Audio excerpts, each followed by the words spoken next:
ഹരി ഓം. ശ്രീമദ് ഭാഗവത മാഹാത്മ്യം പത്മപുരാണത്തിലെ ഉത്തരഖണ്ഡത്തിൽ നിന്നെടുത്തു ചേർത്തതാണ് ഭാഗവത മാഹാത്മ്യം.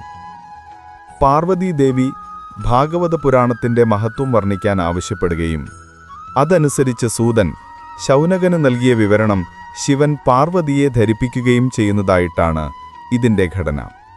ഭഗവാൻ മഹാവിഷ്ണുവാണ് ഈ ലോകം സൃഷ്ടിച്ച് രക്ഷിച്ച് സംഹരിക്കുന്നത്. ഭഗവാൻ ദ്വാപരയുഗത്തിന്റെ അവസാനകാലത്ത് ശ്രീകൃഷ്ണനായി അവതരിച്ചു. ഭഗവാന്റെ പൂർണ്ണാവതാരമായ ശ്രീകൃഷ്ണൻ വൈകുണ്ഠത്തിലേക്ക് മടങ്ങിപ്പോയ ദിവസം മുതൽ കലിയുഗം ആരംഭിച്ചു. കലിയുഗത്തിൽ ഭഗവാനെ ദീർഘകാലം സേവിക്കാൻ പറ്റിയ സ്ഥലമേതാണ് എന്ന് ശൗനകൻ എന്ന മുനി ബ്രഹ്മാവിനോട് ചോദിച്ചു. അദ്ദേഹം മനസാ സൃഷ്ടിച്ച ഒരു ചക്രം മുനിക്ക് കൊടുത്തിട്ട് പറഞ്ഞു, ഇത് ഉരുട്ടിക്കൊണ്ടുപോകുക. എവിടെ ചെന്ന് വീഴുമ്പോൾ ഇത് വീണുടയുമോ അവിടം വിഷ്ണു പൂജയ്ക്ക് യോഗ്യമായ പുണ്യസ്ഥലമാണെന്ന്. ആ സ്ഥലമാണ് നൈമിഷം. നൈമിഷം ഒരു വിഷ്ണു ക്ഷേത്രമാണ്. നൈമിഷാരണ്യത്തിൽ 1000 വർഷം കൊണ്ട് പൂർത്തിയാവുന്ന ഒരു സത്രം ശൗനകൻ ആരംഭിച്ചു. അദ്ദേഹം കുളിയും ഹോമവും കഴിഞ്ഞ് സ്വസ്ഥനായിരുന്നപ്പോൾ സൂതനോട് ചോദിച്ച ചോദ്യവും അതിന് സൂതൻ നൽകിയ മറുപടിയുമാണ് ഭാഗവത മാഹാത്മ്യം. ഈ ഭാഗവത മാഹാത്മ്യം പത്മപുരാണത്തിൽ ഉൾക്കൊള്ളിച്ചിരിക്കുന്നു. ശൗനകൻ ചോദിച്ചു, ഹേ സൂത, ഭക്തിയും ജ്ഞാനവും വൈരാഗ്യവും ഉണ്ടാക്കുന്ന ഒരു കഥ പറഞ്ഞാലും. സകല കർമ്മങ്ങളും ഭഗവാന് സമർപ്പിക്കുന്ന ഭക്തന്മാർക്കു മാത്രം മായ കൊണ്ടുള്ള അവിവേകമുണ്ടാകുന്നില്ല. കലികാലത്തെ ദുഃഖങ്ങളിൽ നിന്നും മോചനം കിട്ടാൻ എന്താണ് ഉപായം? ഭഗവാൻ ശ്രീകൃഷ്ണന്റെ പാദപത്മത്തിൽ എത്തിച്ചേരാൻ ഏതാണ് ഉചിതമായ മാർഗം? സൂതൻ പറഞ്ഞു, അറിവുകളുടെയെല്ലാം സാരം ഞാൻ പറയാം. അത് കേട്ടാൽ വീണ്ടും ജനിക്കുകയും മരിക്കുകയും ചെയ്യുന്നതിൻ്റെ ദുഃഖം, സംസാരഭയം ഇല്ലാതാകും. ശത്രുക്കളിൽ നിന്നും ഭൂതപ്രേതങ്ങളിൽ നിന്നും രോഗങ്ങളിൽ നിന്നും മോചനം കിട്ടും. ഭക്തി വർദ്ധിക്കും. ഭഗവാനിൽ പ്രീതി കൂടുതലാകും. കാലസർപ്പത്തിൽ നിന്നും കാലമാകുന്ന സർപ്പത്തിൽ നിന്ന് മോചനം കിട്ടാനായി ശ്രീശുകൻ ശ്രീ പരീക്ഷിത്തിനെ കേൾപ്പിച്ചതാണ് ശ്രീമദ് ഭാഗവതം. ഇത് സർവവേദാന്ത സാരമാണ്. മുൻ ജന്മങ്ങളിൽ പുണ്യം ചെയ്തവർക്ക് മാത്രമേ ഭാഗവതം കേൾക്കാൻ അവസരം കിട്ടുകയുള്ളൂ. 7-ാം നാൾ തക്ഷകൻ കടിച്ചു മരിക്കട്ടെ എന്ന് ഒരു മുനികുമാരൻ പരീക്ഷിത്തിനെ ശപിച്ചു. ശാപവാർത്തയറിഞ്ഞ മഹാരാജാവ് ഗംഗാനദിയുടെ തെക്കേ തീരത്ത് അന്നപാനങ്ങൾ ഉപേക്ഷിച്ചുള്ള പ്രായോപവേശമെന്ന വ്രതം അനുഷ്ഠിച്ചു.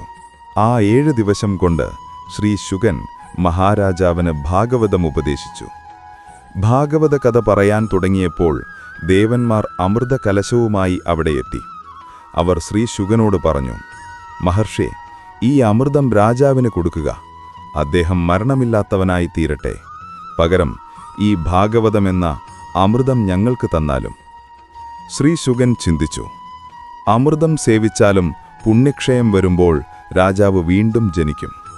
എന്നാൽ ഭാഗവതമെന്ന അമൃതം സേവിച്ചാൽ അദ്ദേഹത്തിന് ജനനമരണങ്ങളിൽ നിന്ന് സ്ഥിരമായ മോചനം, മുക്തി കിട്ടും. ഇങ്ങനെ ചിന്തിച്ച അദ്ദേഹം ദേവന്മാർ കൊണ്ടുവന്ന അമൃതം സ്വീകരിച്ചില്ല. ദേവന്മാർക്കു കൂടി ലഭ്യമല്ല ശ്രീമദ് ഭാഗവതം. അകാല മരണം സംഭവിച്ചാൽ ആ ജീവന് സദ്ഗതി കിട്ടുകയില്ല. എന്നാൽ തക്ഷകൻ കടിച്ചു മരിച്ച ശ്രീ പരീക്ഷിത്തിന് മോക്ഷം കിട്ടി. ഇത് കണ്ട ബ്രഹ്മാവ് മോക്ഷസാധനങ്ങളെല്ലാം ത്രാസിന്റെ ഒരു തട്ടിൽ വെച്ച് മറ്റേ തട്ടിൽ ശ്രീമദ് ഭാഗവതത്തെയും വെച്ചു. തൂക്കി നോക്കിയപ്പോൾ കൂടുതൽ ഭാരം ശ്രീമദ് ഭാഗവതത്തിനാണെന്ന് കണ്ടു. ഭഗവാന്റെ വാങ്മയ സ്വരൂപമാണ് ഭാഗവതം. ഭാഗവതം വായിക്കുന്നവനും കേൾക്കുന്നവനും ഇനി ജനനമരണങ്ങൾ ഉണ്ടാകുകയില്ല, മോക്ഷം കിട്ടും. ബ്രഹ്മദേവൻ ശ്രീ നാരദന് ഭാഗവതം ഉപദേശിച്ചു. സനകമുനിയാണ് നാരദന് സപ്താഹശ്രവണവിധി 7 ദിവസം കൊണ്ട് വായിച്ചു കേൾക്കുന്ന രീതി ഉപദേശിച്ചത്. തുടർച്ചയായി 7 ദിവസം കൊണ്ട് നാരദൻ ഭാഗവതം മുഴുവൻ വായിച്ചു കേട്ടു. ശൗനകൻ ചോദിച്ചു, ശ്രീ നാരദൻ ഒരിടത്തും സ്ഥിരമായി ഇരിക്കാത്തയാളാണല്ലോ. അദ്ദേഹം 7 ദിവസം ഒരിടത്തിരുന്ന് ഭാഗവതം കേൾക്കാൻ എന്താണ് കാരണം? സൂതൻ പറഞ്ഞു, ഒരിക്കൽ ബദരീ ആശ്രമത്തിൽ എത്തിച്ചേർന്ന സനകൻ മുതലായ ഋഷികൾ അവിടെ വെച്ച് ശ്രീനാരദനെ കണ്ടു. അദ്ദേഹത്തിന്റെ മുഖം വാടിയിരിക്കുന്നത് കണ്ട സനകൻ ചോദിച്ചു, മഹർഷേ, എന്താണ് അങ്ങയുടെ ദുഃഖകാരണം എന്ന്. ശ്രീനാരദൻ പറഞ്ഞു, ഞാൻ ഭാരതത്തിലെ തീർത്ഥങ്ങൾ സന്ദർശിക്കാൻ പോയിരുന്നു. ഒരിടത്തും സത്യം കണ്ടില്ല. തപസ്സില്ല, സദാചാരമില്ല, ദയയില്ല, ദാനമില്ല. എങ്ങനെയെങ്കിലും തൻ്റെ വയറ് നിറയ്ക്കണം എന്ന് ഓരോരുത്തരും വിചാരിക്കുന്നു. തീരെ ചെറിയ ലാഭത്തിനു വേണ്ടി പോലും ആളുകൾ കള്ളം പറയും. സ്ത്രീകളാണ് ഗൃഹഭരണം. അച്ഛനമ്മമാർ പെൺമക്കളെ വിൽക്കുന്നു. ആഹാരവും വേദമന്ത്രങ്ങളും വിൽക്കപ്പെടുന്നു. ഇതെല്ലാം കണ്ടുകൊണ്ട് ഞാൻ വൃന്ദാവനത്തിലെത്തി. അവിടെ ഞാനൊരു ആശ്ചര്യം കണ്ടു.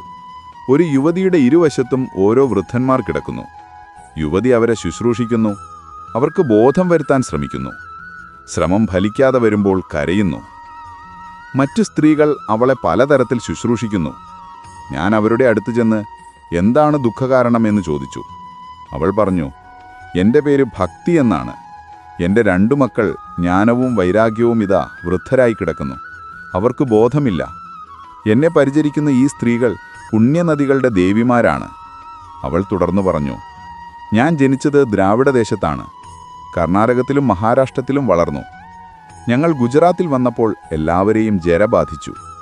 കലിബാധ മൂലം ജനങ്ങൾ വേദവിരോധികളായി തീർന്നതാണ് അതിന് കാരണം.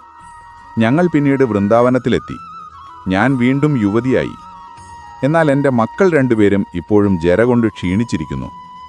യുവാക്കന്മാരായ മക്കളുള്ള അമ്മയ്ക്ക് ജരയുണ്ടാകാം. എന്നാൽ അമ്മ യുവതിയായിരിക്കുമ്പോൾ മക്കൾക്ക് ജര വരുന്നത് എന്തുകൊണ്ടാണ്? ഞാൻ പറഞ്ഞു, ഭഗവാൻ ശ്രീ മഹാവിഷ്ണുവിൻ്റെ മറ്റൊരു പേരാണ് ശ്രീഹരി, ദുഃഖങ്ങൾ തീർക്കുന്നവൻ എന്നർത്ഥം. കലിദോഷം കൊണ്ടാണ് ഇങ്ങനെ വന്നത്. വൃന്ദാവന മഹാത്മ്യം കൊണ്ട് നിനക്ക് യൗവനം തിരികെ കിട്ടി.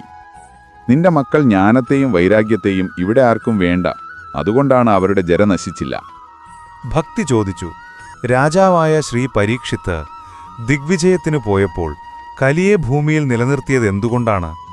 കലിയുഗത്തിലെ അധർമ്മങ്ങൾ ഭഗവാനും കാണുന്നുണ്ടല്ലോ. ഞാൻ പറഞ്ഞു, ഭഗവാൻ ശ്രീകൃഷ്ണൻ സ്വധാമത്തിലേക്ക് പോയ ദിവസം മുതൽ കലിയുഗമായി.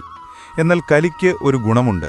മറ്റു യുഗങ്ങളിൽ തപസ്സുകൊണ്ടും യോഗം കൊണ്ടും സമാധി കൊണ്ടും കിട്ടാതിരുന്ന മുക്തി, ജനന മരണങ്ങളിൽ നിന്നുള്ള മോചനം കലിയുഗത്തിൽ ഹരിനാമ സങ്കീർത്തനം കൊണ്ട് മാത്രം കിട്ടും. കലിയുടെ മറ്റു ദോഷങ്ങളൊന്നും രാജാവ് കണക്കാക്കിയില്ല. ഭഗവാൻ ശ്രീകൃഷ്ണൻ എങ്ങും പോയിട്ടില്ല. അദ്ദേഹം എല്ലായിടവും നിറഞ്ഞിരിക്കുന്നു. ഭക്തി ക്ഷണിച്ചാൽ ഭഗവാൻ നീചന്മാരുടെ ഗൃഹങ്ങളിൽ പോലും പോകും. കലിയുഗത്തിൽ ഭക്തി കൊണ്ട് മാത്രം സായുജ്യം കിട്ടും. മറ്റു 3 യുഗങ്ങളിലും ജ്ഞാനവും വൈരാഗ്യവും ഉണ്ടെങ്കിൽ മാത്രമേ മുക്തി കിട്ടുകയുള്ളൂ. കലിയുഗത്തിൽ ഭക്തന്മാർ സ്വപ്നത്തിൽ പോലും യമനെ കാണുന്നില്ല. ഇപ്പോഴുള്ള ശരീരം ഉപേക്ഷിച്ച ശേഷം ഇനിയൊരു ജനനമോ മരണമോ ഭക്തനുണ്ടാകുകയില്ല. വ്രതാനുഷ്ഠാനങ്ങളോ തീർത്ഥയാത്രയോ യോഗാഭ്യാസങ്ങളോ ജ്ഞാനോപദേശങ്ങളോ ഒന്നും കൂടാതെ ഭക്തി കൊണ്ട്, ഭഗവന്നാമ സങ്കീർത്തനം കൊണ്ട് മുക്തി നേടാം. ഞാൻ പറഞ്ഞത് കേട്ട് ഭക്തിക്ക് സന്തോഷമായി. മക്കൾ 2 പേരെയും ഉണർത്തിത്തരണമെന്ന് അവൾ എന്നോട് ആവശ്യപ്പെട്ടു. ഞാൻ അവരെ പേര് വിളിച്ചു ഉണരാൻ പറഞ്ഞു. വേദമന്ത്രങ്ങൾ ഉച്ചത്തിൽ ഉരുവിട്ടു. ഉപനിഷത്ത് മന്ത്രങ്ങളും ഉരുവിട്ടു നോക്കി. ശ്രീമദ് ഭഗവത്ഗീത ഉറക്കെ ചൊല്ലി. ഇത്രയുമായപ്പോൾ അവർ കോട്ടുവായിട്ട് ഉണർന്നു. എങ്കിലും വീണ്ടും ഉറങ്ങിപ്പോയി. ഇനി എന്തു ചെയ്യുമെന്ന് ഞാൻ ആലോചിച്ചു. അപ്പോൾ ഒരശരീരി വാക്ക് കേട്ടു, അങ്ങ് ശ്രദ്ധയോടെ സത്കർമ്മം ചെയ്യുക, ഫലമുണ്ടാകും എന്ന്. ഇത് കേട്ട ഞാൻ എന്താണ് ചെയ്യേണ്ടത് എന്ന് മഹർഷിമാരോട് ചോദിച്ചു. അവർക്കാർക്കും അതറിവില്ല. നാരദൻ അറിവില്ലാത്തത് ഞങ്ങളെങ്ങനെ അറിയുമെന്നായി അവർ. ശരി, ബദരിയാശ്രമത്തിൽ പോയി ഭഗവാനെ തപസ്സു ചെയ്യാം എന്ന് ഞാൻ തീരുമാനിച്ചു. തപസ്സിൽ പ്രീതനായി പ്രത്യക്ഷനാകുന്ന ഭഗവാനോട് ഏതാണ് ആ സത്കർമ്മമെന്ന് ചോദിക്കാമെന്ന് കരുതി. അങ്ങനെ ഞാൻ ഇവിടെ എത്തി. കഥ മുഴുവൻ കേട്ട സനകമുനി പറഞ്ഞു, ഈ സത്കർമ്മം ചെയ്യാൻ ഒരു പ്രയാസവുമില്ല. ഇതിനായി തപസ്സു ചെയ്യേണ്ടതില്ല. ശ്രീശുക ബ്രഹ്മർഷി ശ്രീ പരീക്ഷിത്തിനെ കേൾപ്പിച്ച ശ്രീമദ് ഭാഗവതം വായിച്ചു കേൾപ്പിച്ചാൽ മതി. ഭാഗവതം എന്ന പേരു കേൾക്കുമ്പോൾ തന്നെ ഭക്തിയും ജ്ഞാനവും വൈരാഗ്യവും, കലിദോഷങ്ങൾ പോയി വീണ്ടും യൗവനയുക്തരാകും. വേദങ്ങളുടെയും ഉപനിഷത്തുകളുടെയും സാരമാണ് ഭാഗവതം. വേദങ്ങൾ 4ആയി വിഭജിച്ചത് ശ്രീ വേദവ്യാസനാണ്. അദ്ദേഹമാണ് ശ്രീ മഹാഭാരതവും പുരാണങ്ങളും രചിച്ചത്. അദ്ദേഹമാണ് ശ്രീമദ് ഭാഗവതവും രചിച്ചത്.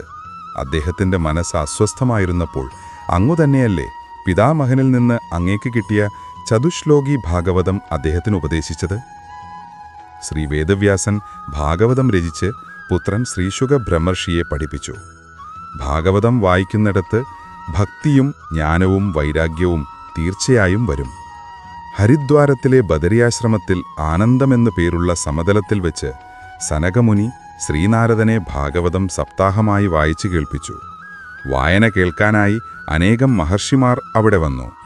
കൂടാതെ വേദങ്ങളും ഉപനിഷത്തുകളും തീർത്ഥസ്ഥാനങ്ങളും ദേവതാരൂപിണികളായി അവിടെ വന്നു ചേർന്നു. ഉദ്ധവരുടെ ആഗ്രഹപ്രകാരം ഭഗവാൻ ശ്രീകൃഷ്ണൻ തന്റെ തേജസ് ഭാഗവതത്തിൽ നിക്ഷേപിച്ചു. ഭഗവാന്റെ വാങ്മയീ രൂപമാണ് ഭാഗവതം. ഭാഗവത പാരായണം ആരംഭിച്ചപ്പോൾ തന്നെ ഭക്തിയും മക്കളായ ജ്ഞാനവും വൈരാഗ്യവും കൃഷ്ണ, ഗോവിന്ദ, ഹരേ, മുരാരേ, നാഥ എന്നിങ്ങനെയുള്ള ഭഗവൻ നാമങ്ങൾ ഉച്ചത്തിൽ ഉച്ചരിച്ചുകൊണ്ട് അവിടെ എത്തി. ഉദ്ധവർ മുതലായ വൈഷ്ണവർ അദൃശ്യരായി അവിടെ സന്നിഹിതരായിരുന്നു. ഭഗവാൻ ശ്രീ മഹാവിഷ്ണു എല്ലാ ശ്രോതാക്കളുടെയും ഹൃദയങ്ങളിൽ അന്തര്യാമിയായിരുന്നു. ഭാഗവത മാഹാത്മ്യത്തിന്റെ 1-ാം ഭാഗം ഇവിടെ പൂർത്തിയാകുന്നു. 2-ാം ഭാഗം അടുത്ത വീഡിയോയിൽ കേൾക്കാം. ഹരി ഓം.